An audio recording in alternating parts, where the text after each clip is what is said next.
Have you ever stopped to think about what will really happen during the 3 days of darkness? What if I told you that Jesus revealed that 99% of people will open the door and hand their souls directly into the hands of the enemy? In today's story, you'll learn the shocking story of Margaret Evers, a woman who died for minutes and returned with a divine warning that no one can ignore. Like, subscribe to the channel, activate the bell, and comment below which city you're watching from. Let's spread this revelation before it's too late. My name is Margaret Evers. I'm 63 years old. I live on a remote farm in Missouri, and if you're watching this video, then maybe there's still time. I died. For 5 minutes, the doctors said. But what I saw in that time wasn't peace. It was warning, urgent and frightening. He was Jesus, and it was the devil too. It all started on a normal morning. I had just turned off the television, said my prayers, and gone to bed as usual. Nothing different. No warning.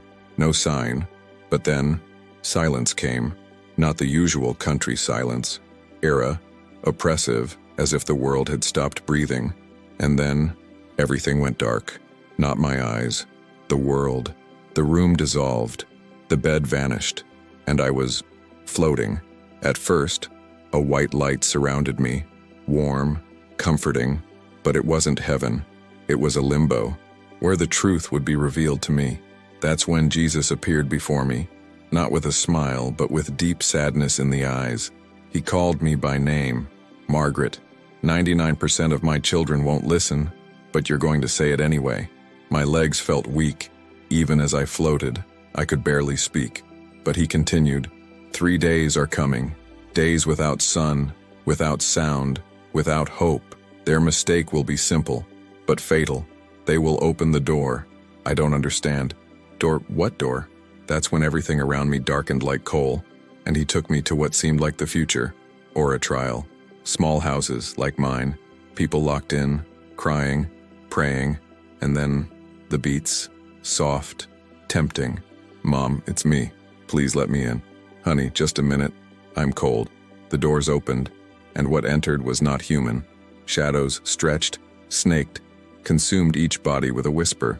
No blood, no fighting, just disappearance. And Jesus' cry echoed, door-to-door installments. It was like a trumpet in my chest. I trembled. I knew this was real. The mistake was to give in to the heart, to emotions, to curiosity. He then showed me the world after the 3 days.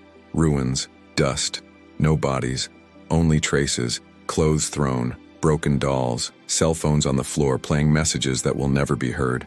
And Jesus looked into my eyes, with tears shining like pure light, and said, you will come back, and you will warn them, even if they laugh, even if they call you crazy. Warn them.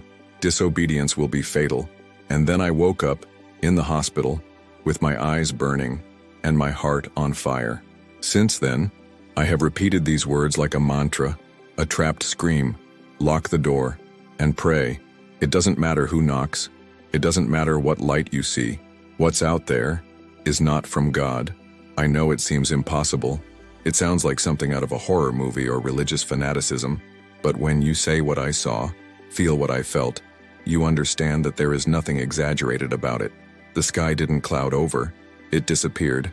Jesus showed me the beginning of the 3 days of darkness if I were living inside that reality. It was a sunny morning in an ordinary suburb outside St. Louis. People were washing their cars, dogs were barking, children were riding their bikes. A normal day, but in seconds, the cleared sky turned leaden gray, and then black as oil. It wasn't a sunset. It wasn't an eclipse. It was like God had turned off the switch of the universe, and with the darkness came the silence. You know that silence that makes your ears ring? What makes you feel like even the air has stopped moving? People froze. Some started filming with their cell phones, trying to understand. But soon, terror took over. The city lights went out. Cars stopped. Planes crashed. And the first wave of despair came like an avalanche. Jesus showed me as if it were a celestial surveillance camera. I saw houses, streets, buildings, fathers running after their children, mothers locking windows, dogs barking nonstop until disappear into absolute silence. It was then that the first knocks on the doors began. Low, human, deceptively familiar. A teenage girl screamed, "Dad, Dad, let me in." please. It's dark out here. But Jesus spoke beside me. It's not her. The voice sounded like identical to the girl he showed. The appearance, the mannerisms, everything. But the eyes were empty, cold, soulless. The door opened, and there was no scream, just absence, as if the air sucked the person back into nothingness. I saw this several times. Couples embraced, trying to pray, resisting, but all it took was a voice from outside, and their hearts would break, and each one that opened died standing up. And Jesus said to me, that's why 99% will perish. They will listen to what it feels like love, but it will be the enemy himself imitating what they most want to hear. And then he showed me the sealed houses, with the lights off just where families resisted. There was crying, there was fear, but there was also faith. And in these places, the darkness did not touch. The shadows knocked on the walls, tried to enter, but were repelled by prayer and obedience. It was then that Jesus said, in a tone that seemed to shake the universe itself, what saves is not strength, it is obedience. I remember looking at him and asking, but what about those who love too much to say no? And he answered, true love recognizes the Father's voice. Whoever opens the door for human love will die, but whoever resists for my sake will live. My whole body froze. My knees weakened, because I knew that this was really going to happen. And when it happens, there will be no time to think twice. It will be a door closed and soul sealed, or open door, and that's it. Jesus took me deeper into that dark scene, and if before I thought the worst thing was the darkness, I was wrong. The worst part was what came with it, because the enemy did not attack with monsters, with screams, or with fire. He attacked with fake love. Imagine hearing, on the other side of your locked door, the voice of your daughter who died years ago. Imagine the pain of hearing your deceased husband calling you with the same loving tone as when he said, I'm home, love. Jesus showed me a house. Inside, an elderly woman, wrapped in a blanket, praying with a rosary in her hand. She was trembling. Her lips moved slowly. Hail Mary, full of grace. Then came the soft knock. Talk, talk, talk. Mommy, it's Anna. I'm out here. Mommy, I'm lost. It's dark. Let me in, please. The woman froze. The voice was exactly just like her daughter's, and she had been dead for 8 years. The lady's hand went to the latch. I screamed inside, don't open, it's not her. But the old woman opened it, and what came in had no face. It was a dark, long-armed form, which enveloped her like a liquid shadow. She tried to scream, but just fell, like a broken doll. The same thing repeated itself everywhere. Jesus showed me. Children hearing their parents' voices, parents hearing their children's voices, widows hearing their husbands, names whispered tenderly. It's me, my love. Let me in. It's so cold out here. And all these voices were perfect. But the eyes, Jesus said, if you look, you will see. Eyes have no soul. And then he spoke. The enemy doesn't come with brute force. He comes disguised as what you love most. He imitates hope. He copies affection. He counterfeits love. I was shaking. I was gasping for air, because I knew the heart is weak, and it is through the heart that the enemy will enter. Jesus showed me a man inside his house, crying, with a picture of his daughter in his hands. Outside, the voice called, Dad, it's me. Don't leave me here. The man fell to his knees, his face covered in tears, and before opening it, he made the sign of the cross and said, Lord, if it's not her, forgive me. He opened it. The darkness took him in less than 2 seconds. Jesus looked at me and said, the devil doesn't need to invade. He just needs you to open it. At that moment, a pain shot through my chest as if it were me, because I realized that many people, a lot of people even, will fall into this trap, not out of malice, but because of misdirected love, because of longing, because of need, because of a lack of spiritual discernment.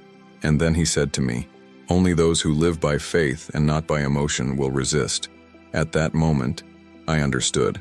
The voice knocking on the door may sound like your child, but if God told you not to open it, then don't open it. Not even for love, not even out of desperation, not for anything. Why, if you open, you give your soul with your own hands. After showing me how the enemy would use voices to deceive, Jesus took me to the second fatal test. And this one, was even more treacherous, because he looked like a divine answer. It seemed the dawn. It was the second day of darkness. Most of the people who had survived the first one were already at their limit, without light, without sound, without contact with the world. Inside the houses, the air was thick. I saw mothers with their children in their arms, praying with their eyes closed. I saw men weeping silently, trying to maintain their faith while their minds screamed. It was an invisible dungeon where the biggest fight was against himself, and that's where the enemy attacks again. Jesus pointed to a house where a family was standing firm. Father, mother, two small children. The Bible was open. The beeswax candles were lit. They prayed, united, obedient. It was then that, suddenly, a beam of red light passed through the cracks in the window. Weak at first, then stronger. It looked like the sun rising.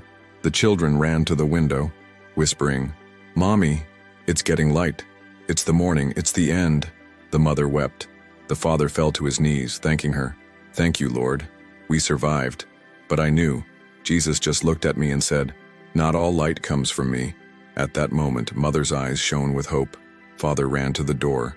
From the outside, the street looked normal, illuminated by intense red, warm, almost beautiful. But I felt deep down in my soul, that wasn't dawn. It was a trap. The man turned the doorknob. I wanted to scream. Jesus whispered, "Hope." The moment he opened the door, a brutal heat wave came in like a blast from an oven, and the next moment, they started to melt. Yes, melt.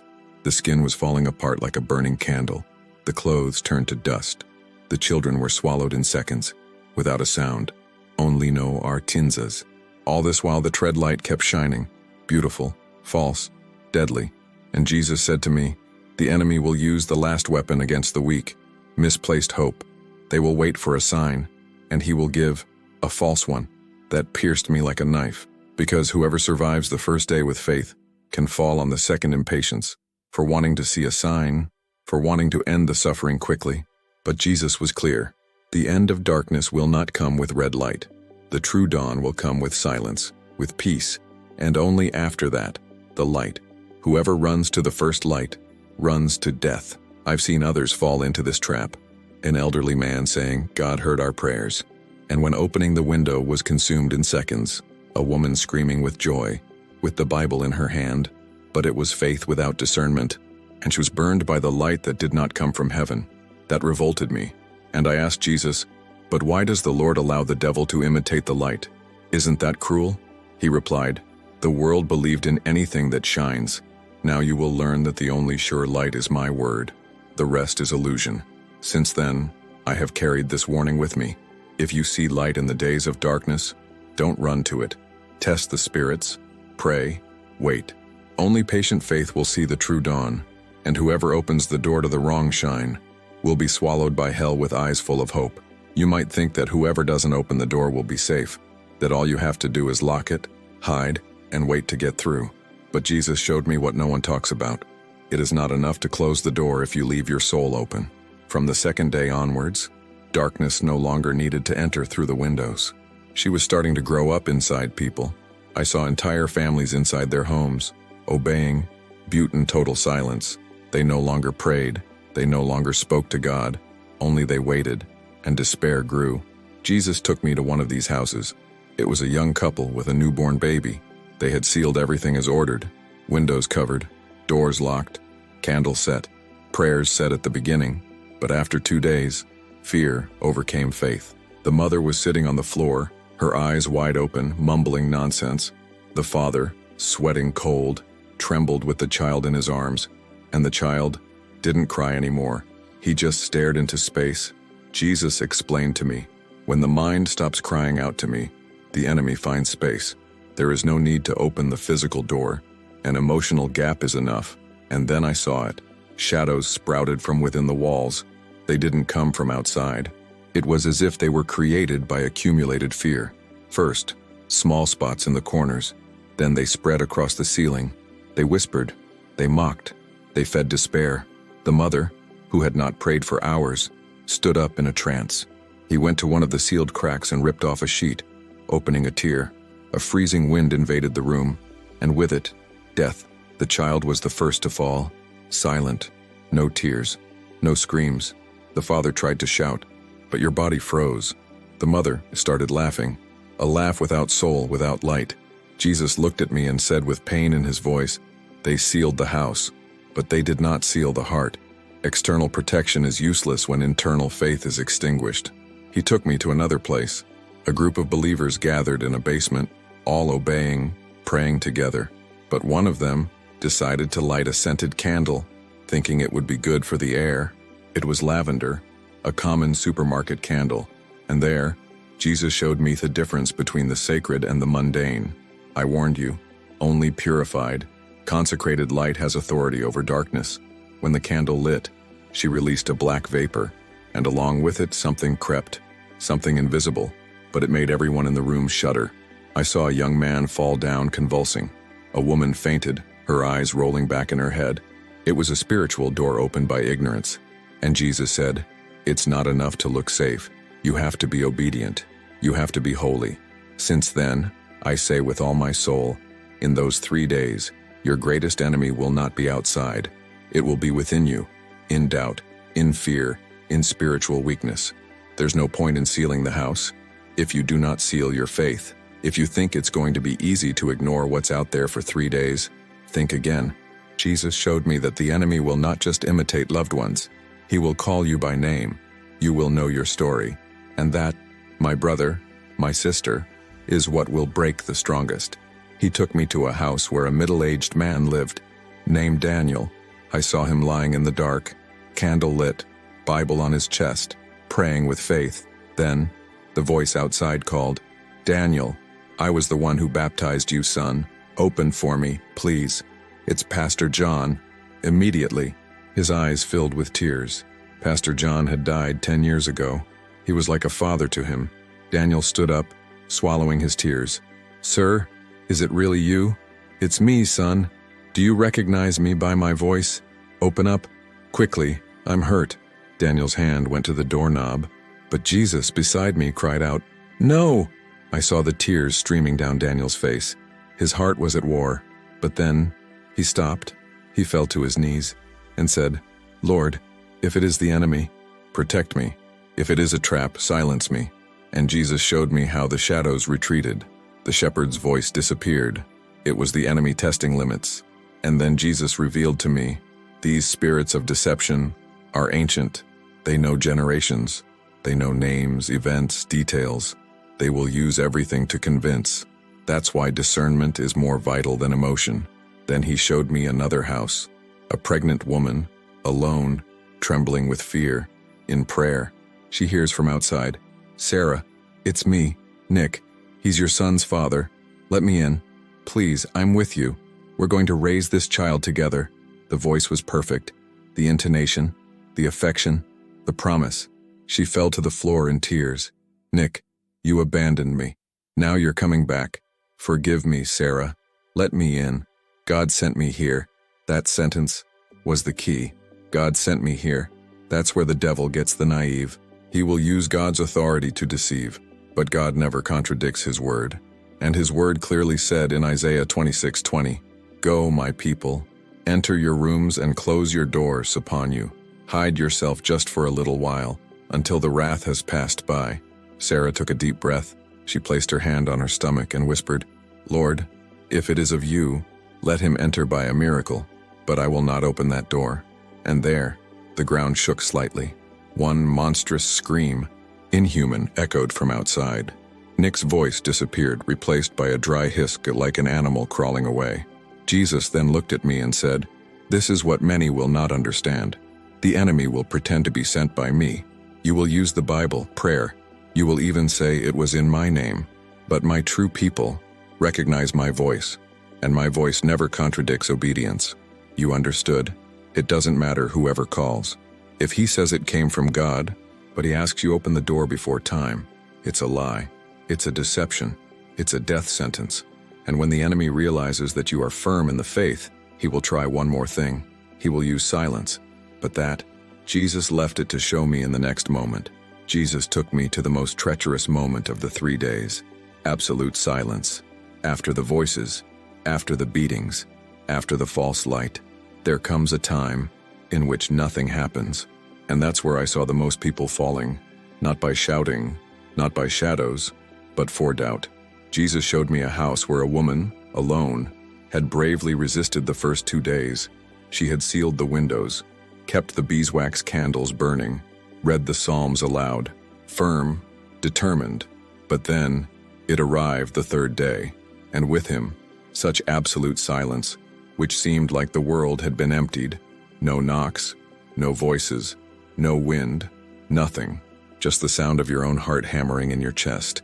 And it was in this void that the enemy acted, not with words, but with thoughts. Jesus showed me invisible arrows entering that woman's mind. Small things, subtle things. Maybe it's already over. Did I get it wrong? Wouldn't God speak to everyone like this? What if I just open it a little bit, just to look? Her mind began to spin. She got up and walked to the door. There was no sound outside, no apparent traps. And then it came, the worst lie of all. If it were really that dangerous, something would have happened by now, wouldn't it? Everything is so quiet. Maybe it's already over. She took the key, and as I turned, Jesus looked at me and said, "This is the ultimate temptation. Trust in human logic. When silence becomes more dangerous than noise." The door opened slowly. Outside, nothing. For a second, she smiled. But then, from the ground, from the shadow, something sprouted that was not matter. It was like living smoke, intelligent, which entered her nostrils like poison. She fell back. Her eyes went white. And your soul was taken by something that never made a sound. Jesus explained to me, the enemy knows that human flesh cannot tolerate emptiness. They will ask for signs. They will beg for action. But true faith is silent. It is obedient even in nothingness. He showed me houses where people, they didn't move. They did not question. They just prayed. These, he said, are the ones who will hear the trumpet of the new day. But those who try to interpret with their minds, those who listen to their own thoughts more than to the word of God, they will be deceived from within. At that moment, something inside me broke, because I understood. The last test will not be visual. It will not be auditory. It will be mental. And Jesus said to me, an empty mind is the easiest gateway to deception, but a mind filled with the word is a fortress. Since then, I repeat this to myself every day, and now I say it to you. When silence comes, don't try to understand, don't analyze, don't think, just pray and wait, because what seems like peace could be the enemy's last blow. Jesus wasn't finished showing me the mistakes yet, because the enemy, he's patient. If the voice didn't work, if the fake light didn't work, if not even the silence that devours the soul made the person open the door, he goes for the last disguise, corrupted faith. Jesus took me to a house where a family of devout Christians lived. They evangelized, read the Bible, fasted, knew the word. They were ready, or at least they thought they were. On the 2nd day, everything was going well. They prayed loudly, sang hymns, and anointed the doors with oil. But then, the knock came. Tock, tock, tock. And the voice outside was not from a relative. She was firm, masculine, authoritative, full of Bible verses. Brothers and sisters, I am Pastor Samuel. I have been sent by God. Revelation 3:20 says, "Behold, I stand at the door and knock. Let me in. Let's hold a vigil together. God has commanded us to gather the saints together." Inside, the father of the family froze. The mother looked at her husband with wide eyes. "Did you hear?" He quoted the Bible. The father approached the door and asked, "Who sent you?" And the voice answered, "The Holy Spirit. Jesus showed me this house. I have oil, I have a blessing, and I have revelation. The Lord told me, where there is faith, I will make a way." Jesus looked at me and said, "The most lethal deception is the one that uses my word without my presence." Inside, the man was sweating. What if he really is a servant of God? And then came the sentence that pierced me like an arrow. If he is my servant, he will not contradict my order. My envoys never ask you to disobey my voice. But the Father, I wanted to confirm it with my own eyes. He opened it a crack, just one, and through that crack, he entered. A black flash, like living smoke. The wife screamed, the children cried, and all, one by one, were swallowed. The last sound was the voice of the pastor outside. laughing in a tone that no man of God would carry. Jesus then showed me other houses, where people were using the Bible to justify disobedience. A group saying, "God is love. He would never let anything bad happen. Let's go out and help others." Another saying, "We are protected. Psalm 91 covers us. Nothing will touch us." And they left, and they were swallowed. Jesus said sadly, "Faith without obedience is just pride in disguise," and pride was the enemy's first sin. I fell to my knees at the vision, trembling, for now I saw clearly. Not all praise is worship. Not every biblical quote comes from God. Not every leader is heaven sent. And at the end of the 3 days, the greatest danger will be thinking that you know more than the instruction. Therefore, Jesus repeated, lock the door, pray, obey, don't debate, don't question, don't negotiate. Your faith will not be measured by how much you know the Bible, but how much do you trust God when everything seems to make sense to disobey? Jesus took me to the last moment of the 3 days, and what he showed me tore me apart. The sky was still dark, the world was silent, but something had changed. It was no longer the darkness that scared me, era the void. Jesus placed me before an entire city, and what I saw was a landscape that looked like it had been sucked out of existence. There were no bodies, there was no blood, there were no flames, there was only absence, houses with wide open doors, abandoned baby strollers on the sidewalk, pots still steaming on the stoves, cell phones ringing with no one to answer. It was as if the world had stopped. At the exact moment the disobedient opened the door. Jesus walked with me through the streets. There was no sound of footsteps. Why no one else set foot there? Where are they? I asked, my voice trembling. And Jesus, with eyes filled with a pain impossible to describe, replied, they're not here anymore. Not even with me. They were taken in by the deception they chose to listen to. And then, he pointed to a single house with the door still closed. Inside, a man prayed silently, his hands trembling, his eyes sunken, but he was vivo.